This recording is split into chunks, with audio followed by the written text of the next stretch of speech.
Who's the dumbest person you've ever met? I thought I could handle medical school until I got paired with Kaylee for our anatomy project. The professor randomly assigned partners, and she immediately turned to me with this huge grin. Perfect. I hate medical stuff, so you can just do everything and I'll add my name later. I couldn't believe what I was hearing since we're literally studying to become doctors. I told her we needed to work together equally, but she started laughing like I'd said something hilarious. My dad owns half the hospitals in this city, and my uncle runs the medical board, so I don't need to actually learn any of this boring anatomy crap to become a doctor. Then she dropped the most insane line I've ever heard. Look, you clearly need good grades to get anywhere, but I already have my residency guaranteed through family money, so just do all the work and we'll both get credit. I knew arguing was useless, so I came up with a devious plan instead. I smiled sweetly and told her I'd handle all the research if she did the actual lab work, and presented our findings to the medical professors. She practically bounced with excitement because she thought she was getting the easy job while I did all the hard studying. For 2 weeks, I created the most ridiculous fake medical report any doctor would instantly spot as complete nonsense. I drew detailed pictures of hearts with 7 chambers that pumped blood backwards, lungs sitting in people's stomachs instead of their chests, and brains that somehow worked faster than computers. Everything looked super professional with fancy medical terms and colorful charts that would trick someone who knew nothing about medicine. While she thought I was helping her, I was actually doing the real project separately and submitting it under just my name. The day before presentations, Kaylee texted me saying, "This research looks amazing and so professional. We're totally getting the best grade in the whole class." I texted back that everything was perfect,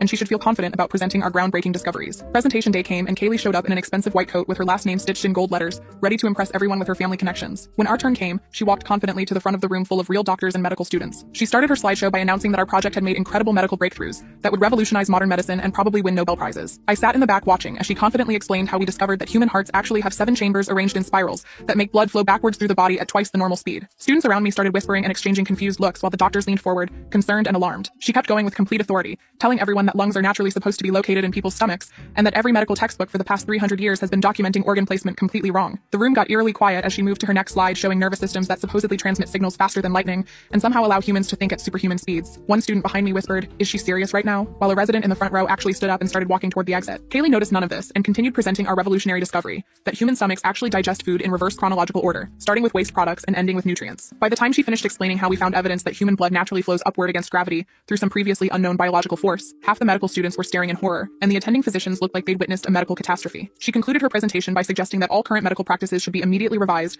based on our groundbreaking anatomical findings. When she finished to complete silence, our professor slowly stood up and asked, "Can you explain exactly how you discovered these revolutionary findings?" Without hesitating for even a second, Kaylee pointed straight at me and said, "My partner did all the boring lab work and research. I just focused on making the presentation look good and professional." The professor's eyes locked onto me with this intense stare, so I raised my hand calmly and said, "Actually, sir, I submitted my own individual project yesterday online, and I have no idea what she just presented." Kaylee's face went completely white, and she started babbling frantically about how partnerships work and how I was supposed to help her succeed. The professor pulled out his phone, checked the online submissions, and announced that Kaylee was getting a 0 for academic fraud and presenting dangerous fake medical information. The medical school put her on immediate probation for ethics violations, and she ended up dropping out rather than face the disciplinary committee.